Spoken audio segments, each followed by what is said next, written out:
From the White House in the office of the President of the United States, we present an address by Dwight D. Eisenhower.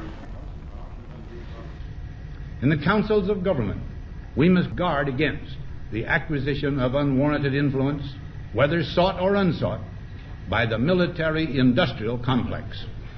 We must also be alert to the equal and opposite danger that public policy could itself become the captive of a scientific, technological elite. And we'll be faced with equally consequential decisions in the 21st century. Can a microscopic tag be implanted in a person's body to track his every movement? There's actual discussion about that. You will rule on that, mark my words, before your tenure is over.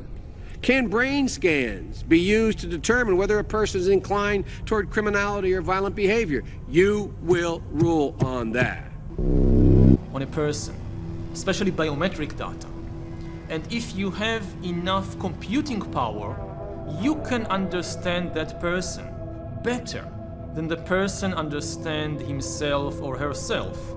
And then you can control this person, manipulate them, and make decisions for them.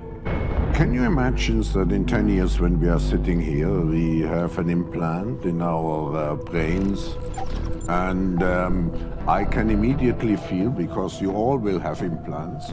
People will literally be part of a network. All the bodies, all the brains would be connected together to a network, and you won't be able to survive if you're disconnected from the net. With AI taking over many of the unskilled and possibly some of the skilled activities, then there will be people for whom seems to be society. It won't have much use for these people. We need to accept that there will be some pain in the process. I think we're going to have to think about a recalibration of a whole range of human rights that are playing out online. Individual carbon footprint tracker. Many of these things will be built directly into our bodies. Much more powerful intelligence for decision making.